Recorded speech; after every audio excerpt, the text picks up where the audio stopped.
Nyabo uli utya wembogo lubandekera nandekawo obulambuli butya papa alhamdulillah nkama okay ekisinza kyetolwade tulayeko share even ngeri cancelled what's the cause mwana wattu mu bumuliro bw'ekitalo eri cancelled olw'ensonga nti ffe ng'olukiiko twateekateeka ddeeti yanga 5 nga tetumaze kumanya tetwamanya nti waliwo bannaffe abalina show gye bategese ku kalenda ate nga kumpi ebifo byebimu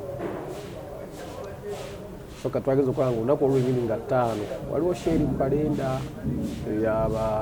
aromatic so mu ngeri y'emu kati waliwo ababyanguya abadde batandise obizimba mu ngeri endala nga balaga nti kiri intended kusabotaginga sheeri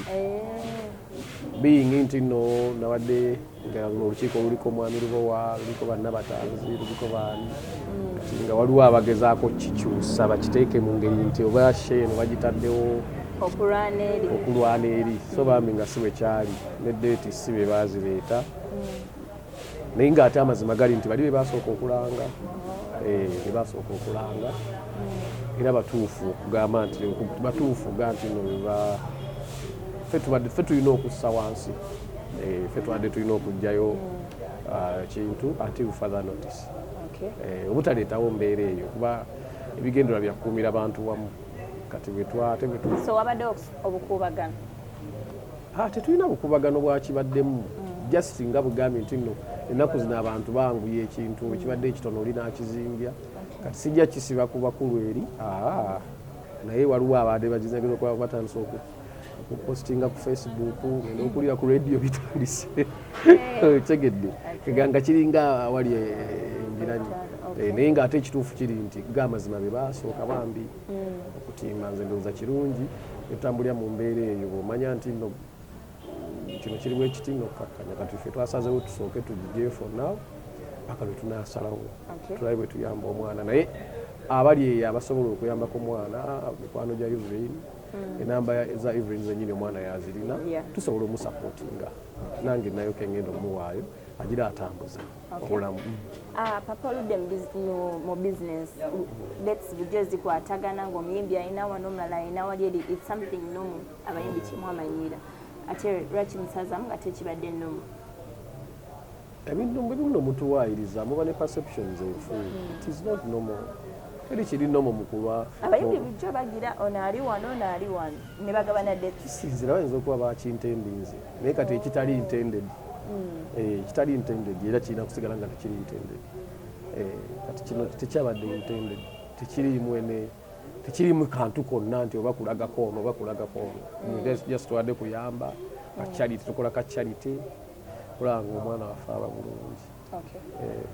so tekirimu hard feelings zonna twakanyiza ne tukikola mu buntu bulamu kuba ekituufu bannaffe baali balangadda kati munno mu mbeera eno embi ebivulu bya bbeeyi okutegeka bisumbuwa kakati muntu bw'amala okukola donke waako oyo nayina nojja n'omuzizika ate nga mweliraanye tekiba kya buntu katulowooza kabamalirize ate tujja kujoyininga amaanyi wamu nabo tulabe bwe tuyamba munnaffe kuba tetwagala kikomeko Evelyn twala tuteekewo embeera nga tusobola okuyamba kuba nnaffe okuyambagana okay to clarify abayimbi basinga badenga beetekako ebivulu nammwe bujjo muli kiwulira muli nti it's not good nze nja kwoyogerera nga nze sikikolangako nali kikozeko no abakikola like ayagadde kunyigiriza oli tekiba in good faith simanyi bigendere basaala kwogerera muntu saagala kwogerera muntu njala nnyo okwogerera kyange okay tudde ku by'omwana Evelyn omwana waliwo abantu abavayo muyambaddemu asome n'agamba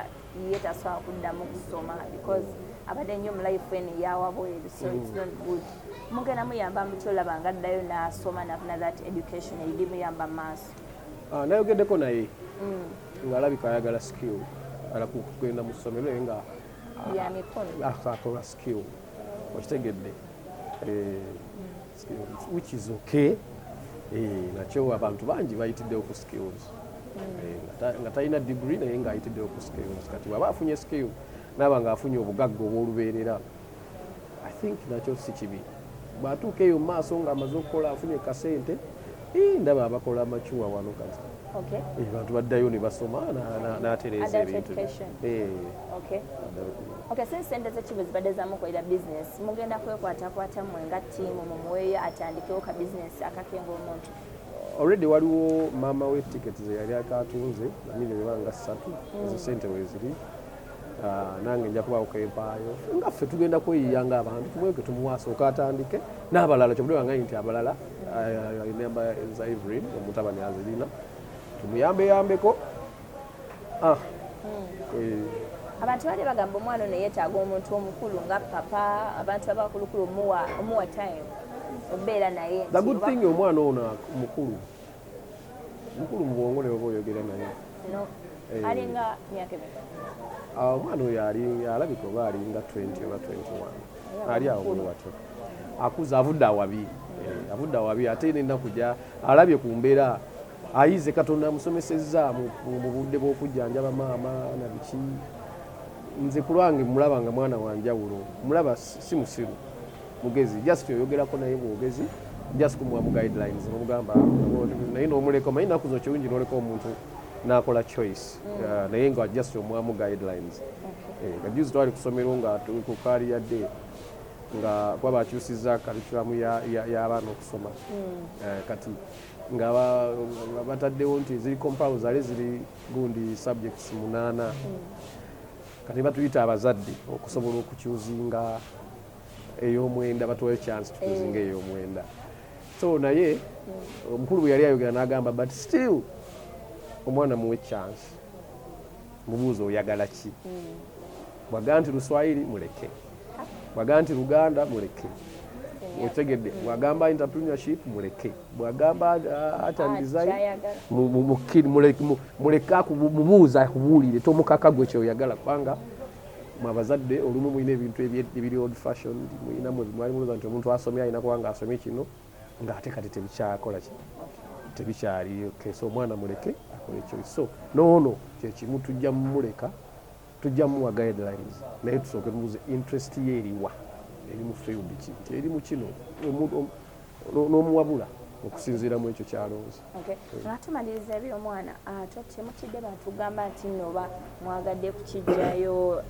bad energy egenda ovaayo nga babakuba mwagadde kakiiko oba bayagadde kwekwasa bayagadde kijjayo abantu nga olumanyi bagenda kuvaayo negative comments ani yakitugamba okiteekayo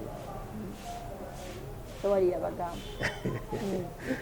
kakale ekintu kyetwegamba okuteekayo kati ate lwaki tuba tutya omuntu okukola ki